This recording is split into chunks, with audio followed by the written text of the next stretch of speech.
اعوذ باللہ من الشیطان الرجیم بسم اللہ الرحمن الرحیم اللہم صلی علی سیدنا محمد وعلی آل سیدنا محمد واصحاب سیدنا محمد وبارک وسلم۔ السلام علیکم ورحمۃ اللہ وبرکاتہ۔ یوسف سراج صاحب کی کمال تحریر، یہ قصہ ہے محبت کی ایک بے مثال داستان کا، محبت کی بے مثال داستان اور بے مثال محبت پر مالک کی لازوال عطا کا۔ باقی سب تفصیل ہے، صرف تفصیل۔ اوکے، اور یہ کس نے شائع کیا؟ یہ ارتقا آرگنائزیشن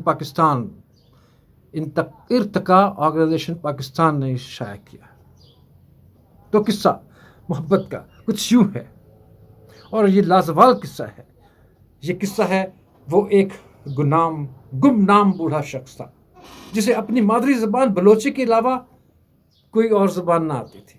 عربی تو کجا اسے اردو تک نہ آتی تھی، اردو پنجابی جو بھی کینٹ سپیک۔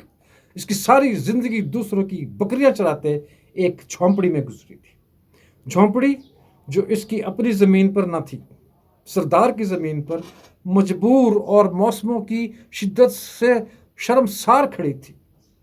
جھونپڑی بس ایسی تھی کہ آسمان سے ساری دھوپ، ساری گرمی، سردی اور بارشوں کا سارا پانی اس میں سے گزر کے بابا جی پر آ برستا تھا۔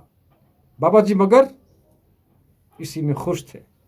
خوش شکوہ کیا ہوتا ہے؟ واٹ از شکوہ؟ شاید بابا جی جانتا بھی نہ تھا۔ جتنا میسر تھا اس سے زیادہ کی اسے پرواہ بھی نہ تھی۔ کنٹینٹڈ پرسن، نہ اس کی بات کی پرواہ کہ اس کے پاس پکا چھوڑ موسموں سے بچانے والا کوئی کچا کوٹھا تک نہ تھا، نہ اس کا ملال کہ اس کے پاس زیست کرنے کو معمولی سا سامان بھی نہ تھا، نہ اس کی فکر کہ اس کا روزگار بس اجرت پر دوسروں کی بکریاں چرانا تھا۔ اس کے سوا کچھ نہ تھا۔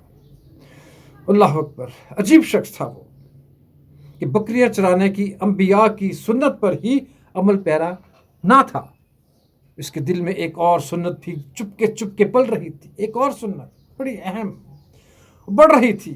وہ آرزو تھی سونے کا گھر دیکھنے کی آرزو، زیارت بیت اللہ کی سعادت پا لینے کی انبیاء کی سنت، نبی کی بستی سے آنکھیں ٹھنڈی کر لینے کی سعادت کی آرزو۔ سبحان اللہ۔ زیادہ راہ اس کے پاس کیا ہوتا کہ جس کے پاس زیادہ زندگی بھی نہ تھا، مگر تمنا تھی، اور بڑی منہ زور تمنا کہ وہ بکریاں چراتا رہا، اجرت پر چرائی بکریوں سے اپنے حصے کے بچے وصولتا رہا۔ جو ہی کوئی ایک اور بچہ اس کے حصے میں آتا، اسے لگتا کہ سونے کا گھر اس کے نصیب کے کچھ اور قریب آ رہا ہے۔ وہ ہر ایسے اجرت میں آئے ہوئے بچے کے ساتھ سونے کا گھر دیکھنے کی اپنی خواہش بھی پالتا رہا۔ اللہ۔ پھر ایک دفعہ جب تن پر اچھے کپڑے نہ تھے، پاؤں میں مناسب جوتا نہ تھا، جھونپڑی میں موسموں کی شدت روکنے کی موزوں صلاحیت نہ تھی، اس کے پاس بکریوں کی اجرت کے کچھ پیسے جمع ہو گئے۔ تب اس کا چاؤ دیکھا نہ جا رہا تھا۔ اس کے دل نے الارم بجایا، سونے کا گھر دیکھنے کا ٹائم آ گیا۔ عشق کے امتحان مگر اور بھی تھے۔ ابھی محبوب کے ہاں حاضری کا ٹائم نہ آیا تھا، انسانیت پر کورونا کا امتحان آ گیا۔ اس نے رضا کی گردن جھکائی اور تمنا بغل میں داب لی۔ چلو پھر صحیح، کورونا مکلین دیو۔ وہ انتظار کی سولی پر ٹنگ گیا۔ کورونا گزرا تو در محبوب تک جانے کے لیے زیادہ راہ اور بڑھ گیا تھا۔ اسی دوران اس کے پاس مگر کچھ اور بکریاں آ گئی تھیں۔ Corona was a blessing for ہم۔ ان بکریوں کا عمر بھر کی جمع پونجی کا، زندگی بھر کی محنت کا اور بھلا کیا مصرف ہو سکتا تھا۔ اس نے بکریاں بیچیں، اللہ اکبر، اور دیار دیکھنے کو چل دیا۔ کسی نہ کسی نے کوئی ویزا ارینجمنٹ وہ کیا، سب کچھ اللہ نے اس کو توفیق دی۔ نہ ساتھ کوئی ساتھی، نہ کوئی رشتہ دار، مگر اس راہ کا ہر مسافر اپنا ہی تو ہوتا ہے۔ ایک تھیلا بغل میں دابے، بلاخر ایک سویرے وہ سونے کے مدینے میں کھڑا تھا۔ اسے اپنے نصیبے پر یقین نہ آ رہا تھا۔ وہ ڈھلکے قدوں کے ساتھ بہت آرام سے حرکت کرتا تھا کہ یہ مدینہ تھا جہاں بایزید بھی سانس گم کر کے بیٹھتے تھے۔ وہ مدینہ بلوچستان کی ایک جھونپڑی کا باشندہ مدینے کی شان دیکھ کر دنگ رہ گیا۔ اللہ اکبر، کہاں فقیر عجم اور کہاں سلطان عرب، اسی حیرت میں گم وہ اپنی کل متاع، اپنے جوتے اور جوڑے والا تھیلا بھی گم کر بیٹھا۔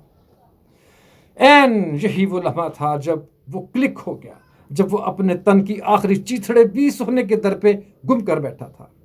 تو یہی وہ لمحہ تھا جب عرش والے کا اس سادہ مزاج محبت کی معراج پر التفات اور قبول عام برس اٹھا تھا۔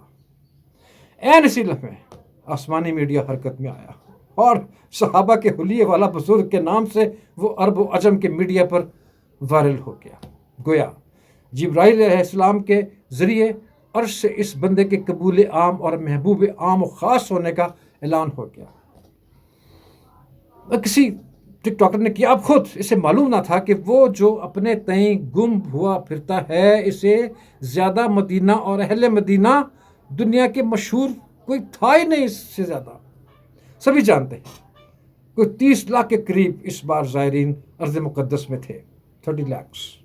ان میں کروڑ پتی بھی تھے، ان میں ارب پتی بھی تھے، وہاں وزرائے اعظم اور جانے کون کون سے رشتے زمان، محدث زمان وہاں موجود تھے۔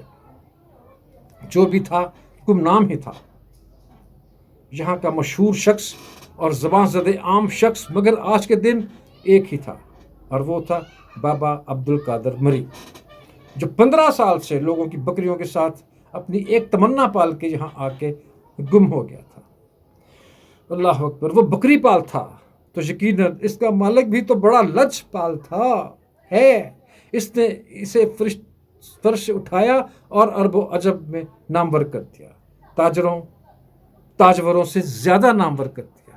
سبحان اللہ۔ اب دیکھیں، لوگوں نے کہا کہ ایک ٹک ٹاکر تھا، ایک یوٹیوبر تھا، اس نے اس کو اپنے اس کے لیے نو، جو بھی تھا اللہ کے حکم سے ہوا۔ وہ ٹک ٹاکر کس نے بھیجا؟ اللہ تبارک و تعالیٰ کی ذات پاک نے۔ سبحان اللہ، سبحان اللہ، سبحان اللہ والحمد للہ ولا الہ الا اللہ واللہ اکبر ولا حول ولا قوت الا باللہ